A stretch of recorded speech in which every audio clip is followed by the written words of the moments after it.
नमस्कार आदाब, मैं शर यासिर, आपका स्वागत है सियासत टीवी के हिंदी समाचार में। सबसे पहले देखते हैं हेडलाइंस। जम्मू कश्मीर के पुंछ पहुंचे राहुल गांधी, पाक हमले के पीड़ित परिवार से की मुलाकात। आतंकवाद के विरोध में कांग्रेस नेता सलमान खुर्शीद ने पाकिस्तान पर सत्य बम गिराया। नीति आयोग की बैठक से पहले संजय राउत ने रख दी बड़ी मांग। सुरेंद्र राजपूत का बीजेपी पर वार, कहा जयशंकर पाकिस्तानी मुखबिर या फिर विदेश मंत्री।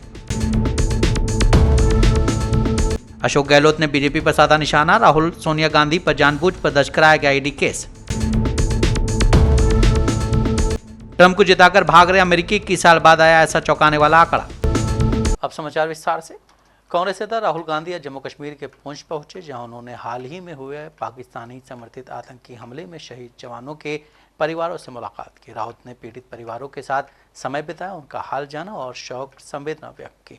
उन्होंने कहा कि देश इन वीरों के बलिदान को कभी नहीं भूलेगा और कांग्रेस हमेशा शहीदों के परिवारों के साथ खड़ी रहेगी। सिचुएशन को टारगेट हुए उनको किया, तो इस मौके पे आप क्या कहेंगे आज पुंछ अपनी विजिट पे? बहुत बड़ी ट्रेजेडी है। भैया क्या कर रहे हैं यार? बहुत लोगों की डेथ हुई है, नुकसान हुआ है।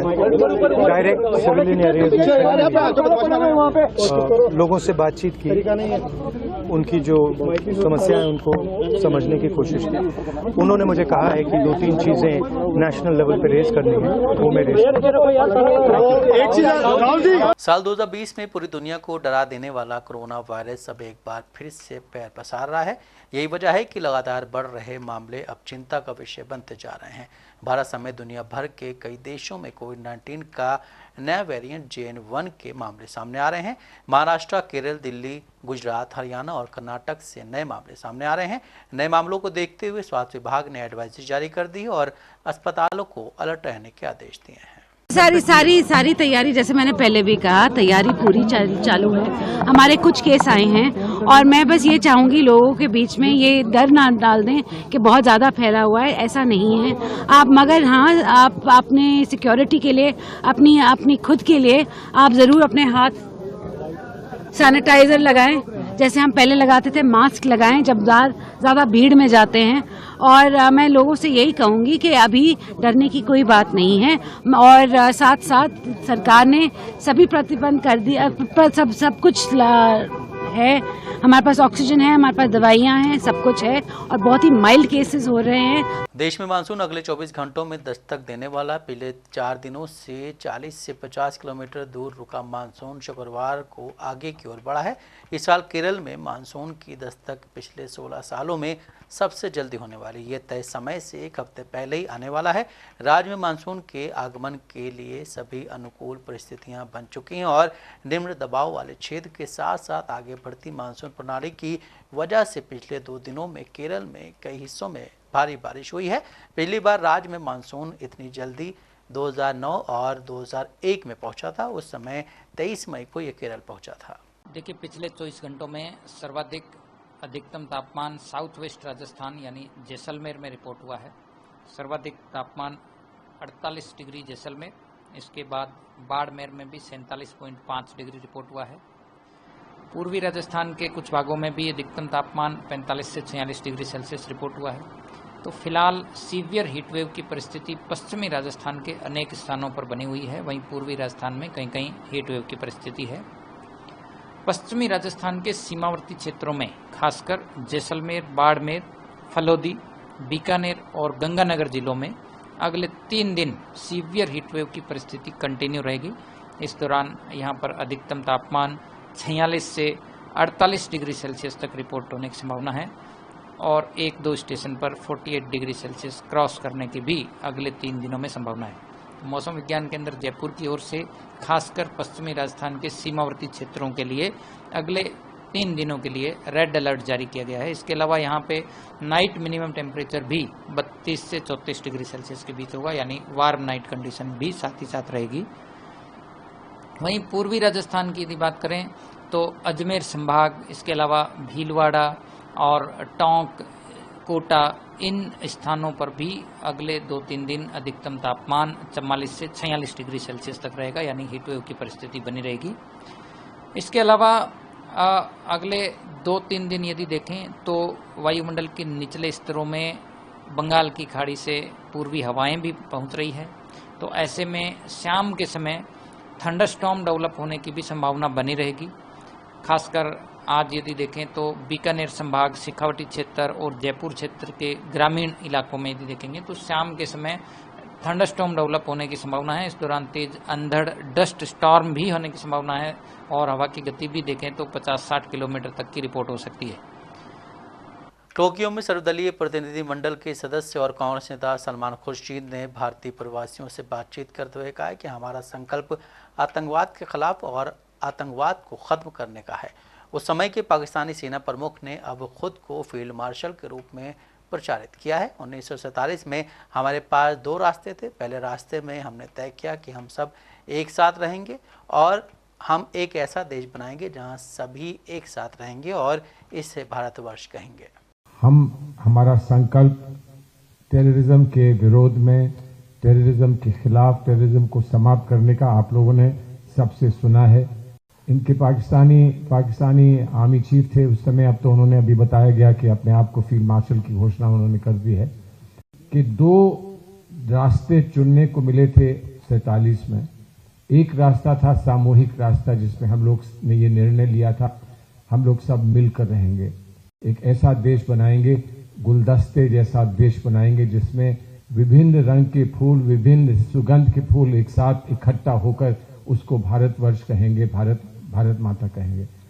Because we have to wind up also. मुझे आपसे एक आग्रह करना है। हमारे सभी साथियों ने बात बहुत अच्छी कह दी है और मेरी उपस्थिति ही मेरा संदेश है, लेकिन हम चाहते हैं कि हमारे महानुभाव साथी यहाँ मौजूद हैं, कुछ ना कुछ कहना चाहते होंगे, तो मैं अगर अपना समय उनको दे दूं आपके आदेश से। देखिए, बस छोटी सी बात कहनी है। हमारा संकल्प टेररिज्म के विरोध में, टेररिज्म के खिलाफ, टेररिज्म को समाप्त करने का आप लोगों ने सबसे सुना है। पूरे देश संकल्प है। आपने प्रधानमंत्री महोदय की बात हम लोग जब आए तब आप सुन ही रहे थे, लेकिन एक बड़ा इसका संदर्भ है। इसका बड़ा संदर्भ जो है वो जो इनके पाकिस्तानी आर्मी चीफ थे उस समय, अब तो उन्होंने अभी बताया गया कि अपने आप को फील्ड मार्शल की घोषणा उन्होंने कर दी है। उन्होंने जो बात कही थी बहुत दुख देने वाली बात थी और जो आक्रोश की बात अपराजिता जी ने कही वो आक्रोश की बात थी। लेकिन कौन जानता था कि 1 हफ्ते के अंदर वो जो अपनी कही हुई बात है उस पर अंजाम भी हमको इतना। कांग्रेस नेता पवन खेरा ने कांग्रेस नेता राहुल गांधी के पुंछ दौरे पर कहा कि हमारे निहत्थे नागरिकों की हत्या बहुत दुखद है और ये सवाल भी खड़े करती है। राहुल गांधी पूर्व विपक्ष और सरकार में एकमात्र राष्ट्रीय नेता हैं जो पहलगाम आतंकी हमले के बाद कश्मीर गए थे। आज भी वो पुंछ के दौरे पर हैं। हमें नागरिकों की सुध लेने वाला कोई राष्ट्रीय स्तर का नेतृत्व सरकार में नहीं दिखा। राहुल गांधी आज सभी से मिलेंगे और उनका हालचाल लेंगे। तनाव बढ़ा, उसमें जो लोग विक्टिम थे उनसे वो मुलाकात करेंगे। हाँ, ये निहत्थे नागरिक हमारे, इतने नागरिकों का मारा जाना दुखदाई भी है और कई सवाल भी खड़े करता है। पूरे विपक्ष में, पूरी सरकार में सबको मिला के अगर आप देखें तो राहुल गांधी एक इकलौते राष्ट्रीय नेता हैं जो पहलगाम की आतंकी हमले के बाद कश्मीर गए थे। उस वक्त भी उन्होंने घायलों से मुलाकात की, एसोसिएशन से मुलाकात की, तमाम स्टेक होल्डर से मुलाकात की।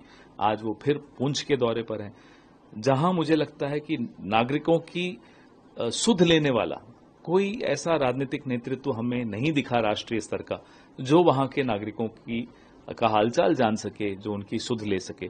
उनका तो कोई कसूर नहीं था, वो तो बिल्कुल निहत्थे निर्दोष नागरिक थे जो मारे गए। तो राहुल जी आज वहां सबसे जाकर मुलाकात करेंगे, उन परिवारों को ढाढ़स भी बंधाएंगे और उनकी सुध लेना बहुत आवश्यक है।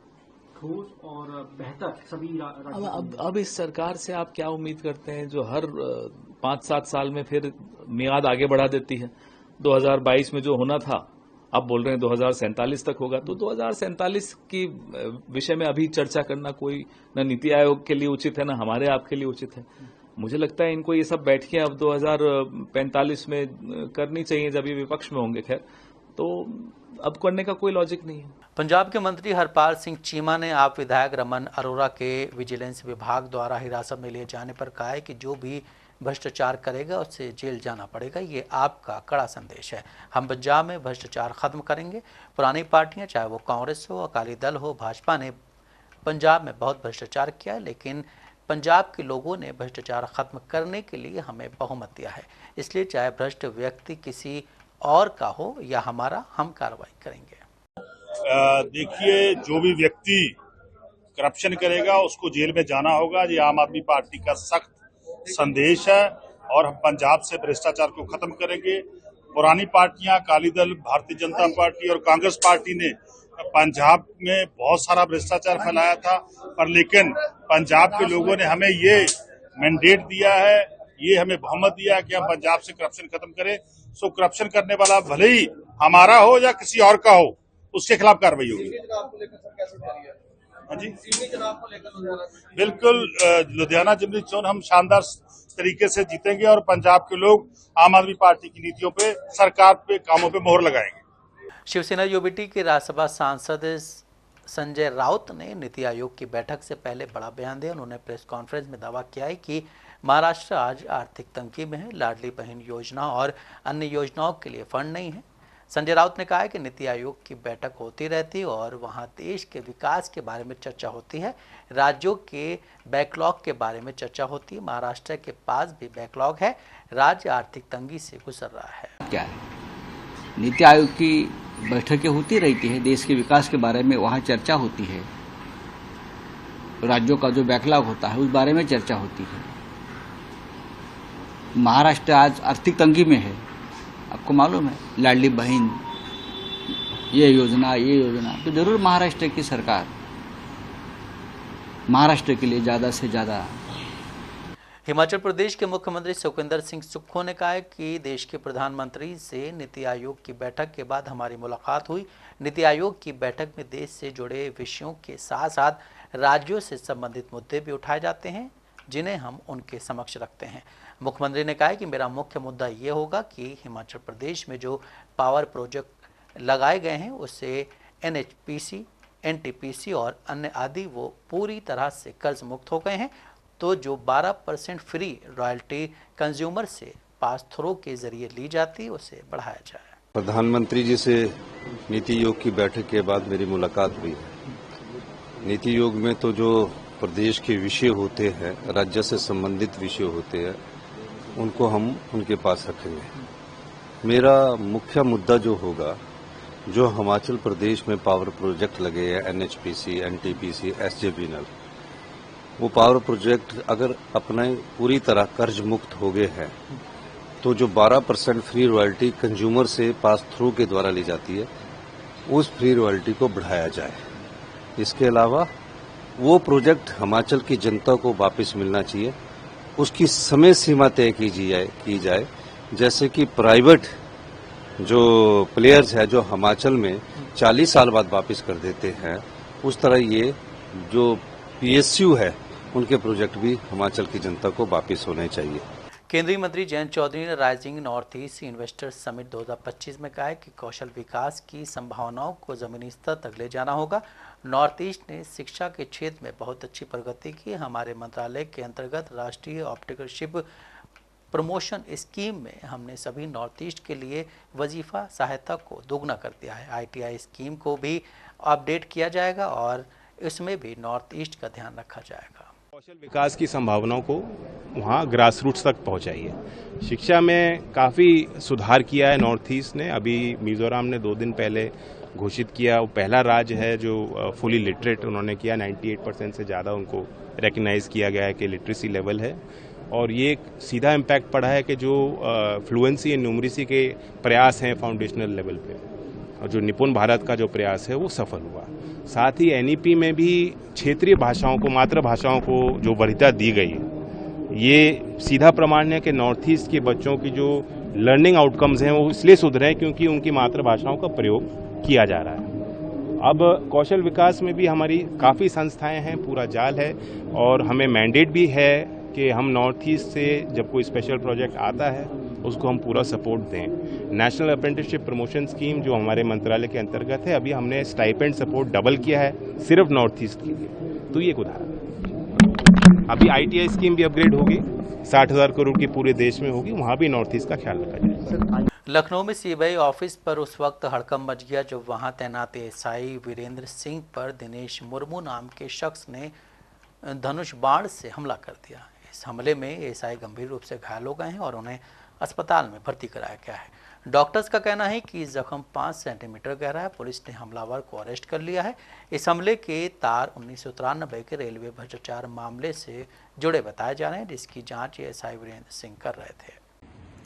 दिनांक 23 मई को थाना हजरतगंज में स्थित CBI हेडक्वार्टर पर जो गार्ड लगी थी, उसमें तैनात SI वीरेंद्र को बाहर से आए एक हमलावर, जिसकी पहचान बाद में दिनेश मुर्मू के रूप में हुई, के द्वारा धनुष बाण से घायल कर दिया गया। तत्काल वीरेंद्र का इलाज सिविल अस्पताल में कराया गया, जहां बाद इलाज उनकी हालत अब ठीक है, वो सामान्य स्थिति है। उनकी तहरीर के आधार पर सुसंगत धाराओं में अभियोग पंजीकृत किया गया और दिनेश मुर्मू को गिरफ्तार कर लिया गया है। दिनेश मुर्मू के संबंध में अन्य जानकारी प्राप्त की जा रही है। आज उसकी रिमांड ली जाएगी और रिमांड लेकर के बाद में पूछताछ की जाएगी। कांग्रेस नेता सुरेंद्र राजपूत ने राहुल गांधी पर भाजपा नेताओं की टिप्पणियों को लेकर पलटवार किया है। उन्होंने सवाल उठाया कि विदेश मंत्री जयशंकर ने पाकिस्तान को हमले की जानकारी क्यों दी और देश के प्रधानमंत्री नरेंद्र मोदी ने सेना की कार्रवाई के समय सीज फायर क्यों कराया। राजपूत ने कहा है कि भाजपा पहले अपने नेताओं से सवाल करे, राहुल गांधी से नहीं। उन्होंने दावा किया है कि जैसे इंदिरा गांधी ने एक पाकिस्तान को 2 किया था, वैसे ही राहुल गांधी 3 पाकिस्तान करेंगे। राहुल गांधी पर टिप्पणी करने वाले उन नीच नेताओं से बहुत स्पष्ट रूप से पूछा जाना चाहिए कि जयशंकर क्या पाकिस्तान के मुखबिर हैं या भारत के विदेश मंत्री? नरेंद्र मोदी जी क्या डोनाल्ड ट्रंप के मित्र हैं या भारत के प्रधानमंत्री, जो उनके कहने से सीज फायर करा देते हैं जब हमारी सेनाएं POK को लेने में बिल्कुल सामने खड़ी होती हैं, जब हमारी सेनाएं बलूचिस्तान को आज़ाद कराने में सामने खड़ी होती हैं, जब हमारी सेनाएं पूरे पाकिस्तान को ध्वस्त करने के लिए सामने खड़ी होती हैं। तो वो भारतीय जनता पार्टी के नेता की हिम्मत हो, हैसियत और हौसला हो तो नरेंद्र मोदी जी से पूछे कि सीज फायर क्यों कराया। वो पूछे जयशंकर से, क्या जयशंकर को निशाने पाकिस्तान मिलना है? क्यों बताया उन्होंने पहले से? हमले की सूचना पाकिस्तान को क्यों दी? क्यों उसकी सूचना देने से मसूद अजहर और हाफिज सईद बच गए? इस सारी चीजों का जवाब भारतीय जनता पार्टी अपने नेताओं से मांगे। इंदिरा गांधी के पोते से मांगने की हिम्मत न करे, क्योंकि इंदिरा गांधी के पोते ने, इंदिरा गांधी जी ने 1 पाकिस्तान के 2 पाकिस्तान किए थे और उनका पोता 1 पाकिस्तान के 3 पाकिस्तान करेगा। पूरी दुनिया में जब हमारा प्रतिनिधिमंडल जाता है तो भारत का प्रतिनिधिमंडल जाता है, वो कांग्रेस भाजपा का नहीं जाता। उस प्रतिनिधिमंडल को हमारा कांग्रेस पार्टी का पूरा समर्थन प्राप्त है। देश की आंतरिक राजनीति में भाजपा की सरकार के कुनीतियों पर सवाल उठाते रहेंगे, उनकी कायरता पर सवाल उठाते रहेंगे, लेकिन देश के बाहर हम सब एक हैं और पूरी ताकत के साथ पाकिस्तान को एक्सपोज करेंगे, पाकिस्तान के आतंकी मंसूबों को एक्सपोज करेंगे, पाकिस्तान की आतंकी सेना को एक्सपोज करेंगे। हमारा प्रतिनिधिमंडल को पूरा समर्थन है। लोकसभा में नेता प्रतिपक्ष राहुल गांधी ने पाकिस्तान के साथ हालिया तनाव पर भारत सरकार की विदेश नीति की आलोचना की। इसको लेकर बीजेपी ने तीखी प्रतिक्रिया दी है। बीजेपी नेता और पूर्व सांसद ब्रजभूषण शरद सिंह ने राहुल गांधी पर निशाना साधते हुए कहा है कि वह ऐसे बयान देते हैं जिनका पाकिस्तान में स्वागत होता है। क्या ये उनके लिए गर्व की बात है? क्या ये देश और सेना के सम्मान के साथ खिलवाड़ नहीं है? जैसे आपने विदेशों का दौरा किया, लेकिन जब आप पाकिस्तान की निंदा करते हैं तो कोई भी देश भारत के साथ क्यों नहीं खड़ा हुआ? तो इससे भारत के साथ, राहुल गांधी के कथनानुसार भारत के साथ कोई देश नहीं खड़ा होता है। क्या ये राहुल गांधी के लिए गर्व का विषय है? क्या ये राहुल गांधी के लिए गर्व का विषय है?